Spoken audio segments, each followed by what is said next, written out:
Everyone loves boobies. I think we might see some brown ones today in the Kimberley. You just got to know where to look.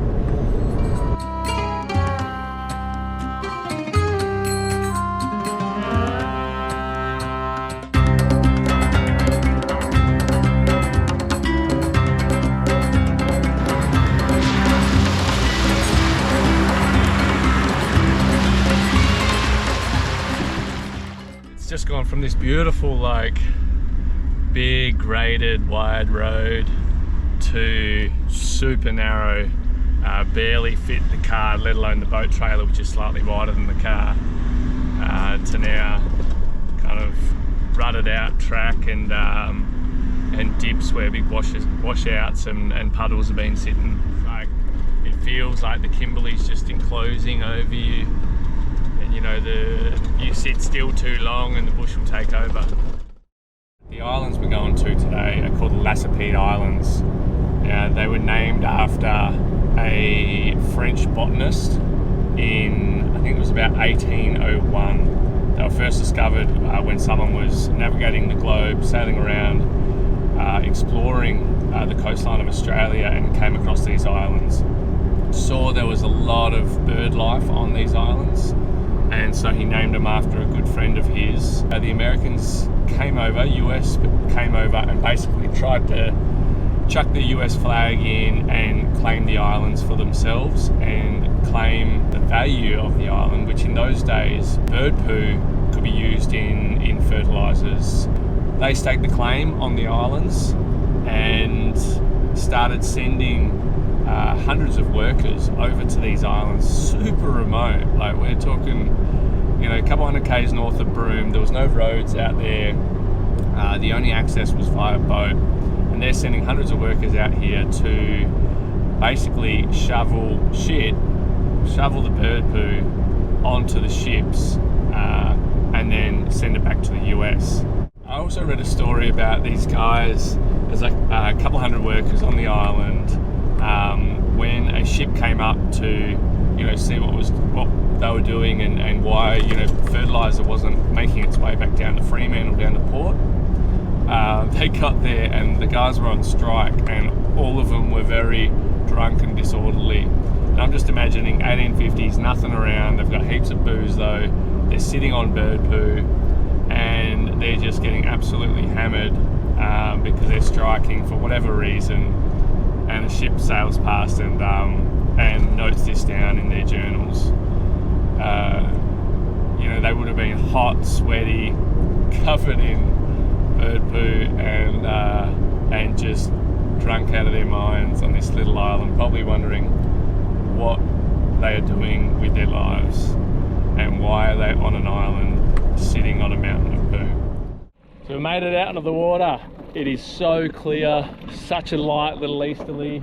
Buckley's on lookout, and out there, past the horizon, is where we're going. So, fair bit of motoring to do.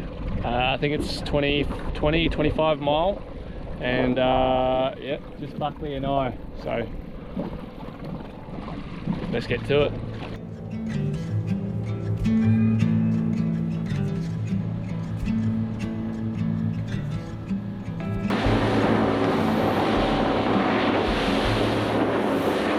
These guys are the gatekeepers.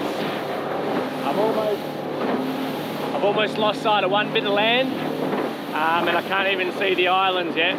I must admit, it's a bit of a weird feeling in a boat this size, completely losing sight of one bit of land before you can even see the next. You definitely feel very, very, very small. And these, my friends, are the brown boobies I said you'd see. Not the boobies you're thinking of. But yeah, they're all following me to the island. It's like you gotta pass them to get to the island. It's weird, and now they're just sitting right behind me.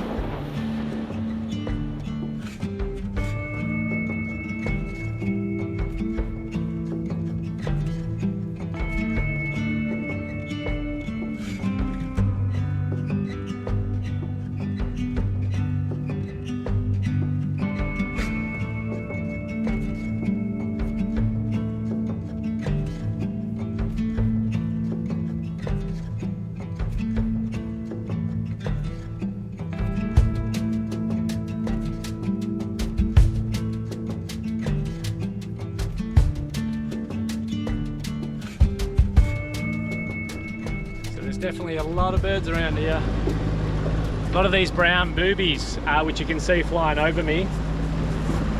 I had about 80 or 100 just before. I think they were kind of nestled on this little sand spit just here.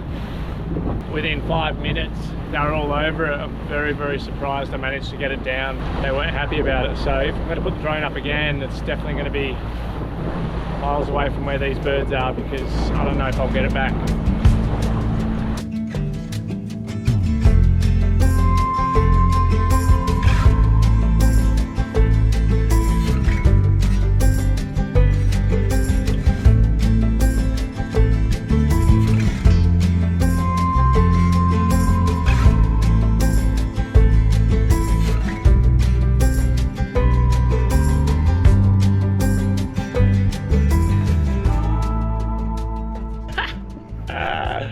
Just getting absolutely circled. Oh my gosh, wow.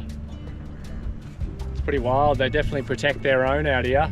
These are the ones that are, whoa, just saw a stingray jumping out of the water.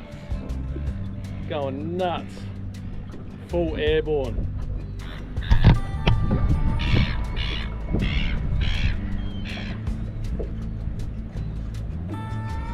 Can't imagine 70,000 tons of bird poo getting pulled off these islands. It's yeah, that's incredible.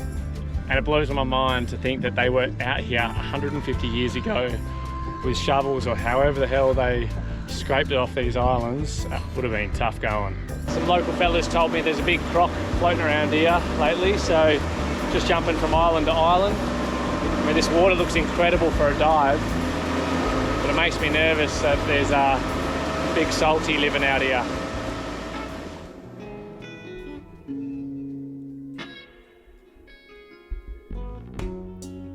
With a brave face,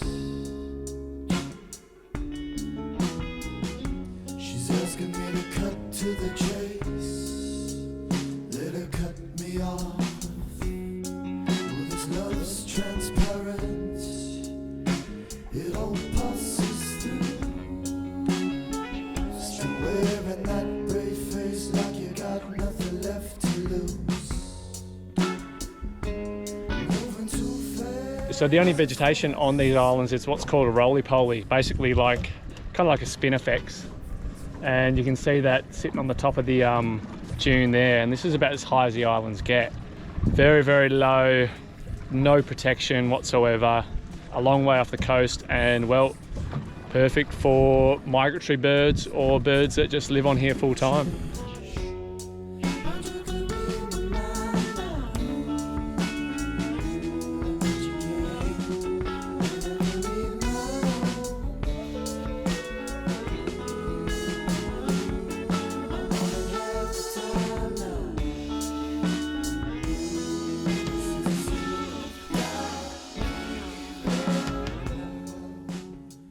Too bloody busy looking at these birds that I didn't realise, because of the colour of the water, I didn't realise how shallow it is. Lucky I was going really slow, but I hit the prop twice, so I really need to check that.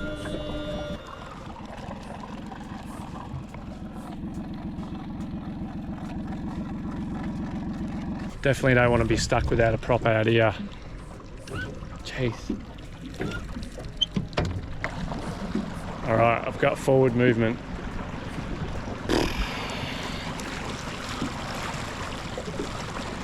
Bloody birds distracting me. Bloody boobies distracting me. I've done something to my sounder as well because it's not reading.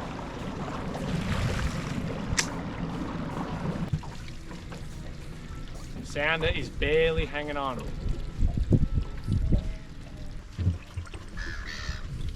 Jesus, here comes the birds.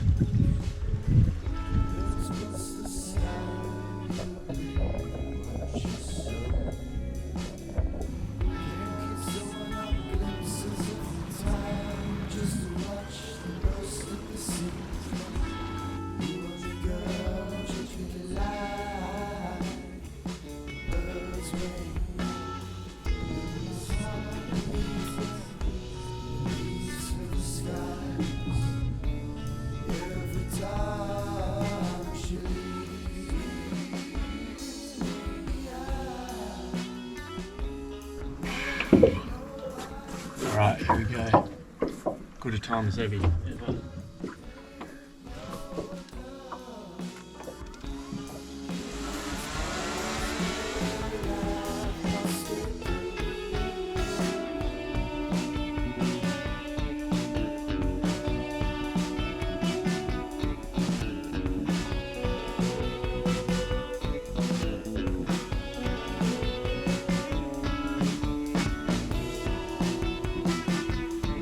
There seems to be like multiple thermals happening all around me. Ooh, getting pretty shallow here. Above me there'd be 300 birds. Ahead of me there'd be another 300 or 400 birds just finding this thermal at the very west end.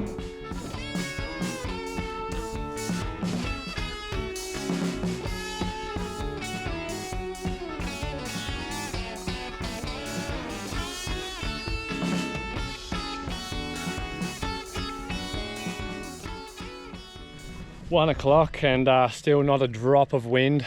Really special day. Really fortunate to be out here when it's like this. You can see we're moving with the tide. I'm not motoring at the moment,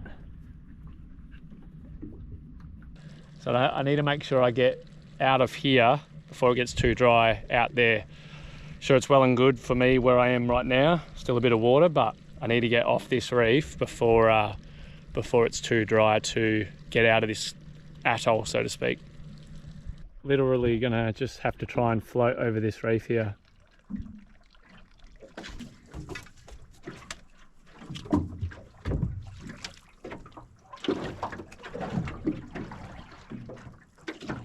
Oh, this one might break on us.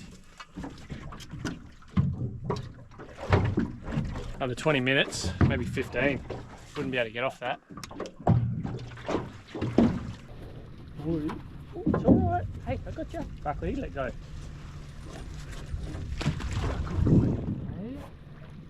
Yeah. Good boy. Oh. There you go. It's a good way for us both to go overboard. Was that better? Was that better? Hey?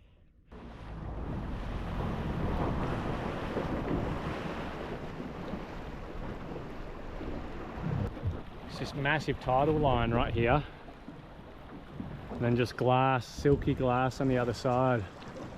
Goes way up there as well, which gives me no indication as to how shallow it is just on the other side there. It's a fair way to motor to get around it, but I'd rather do that than risk getting caught on that bit dry, 2 miles north, west of the islands, no one around.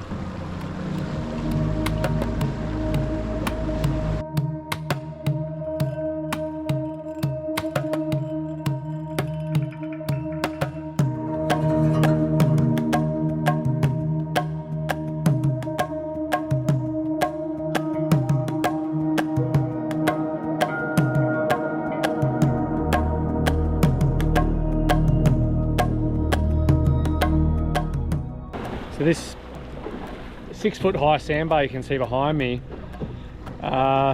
is now connected to the lighthouse, so the initial island we went past this morning. I then drove over this area and it was still, I think it was 1.4 deep, sandbar included.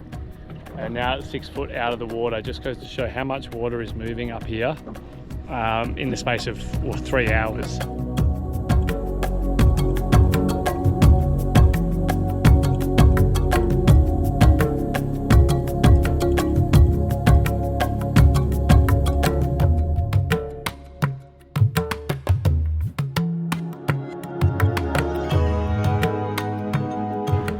There it is, legends. A quick one-day whirlwind trip up to the Lacepede Islands. There's a funny bit of history there, some incredible landscapes, great fishing out here if you make it out here. Otherwise, just motoring around the reefs and that is pretty special. I'm really stoked I came out here. Incredible conditions. It's definitely not always like this, so don't think it is.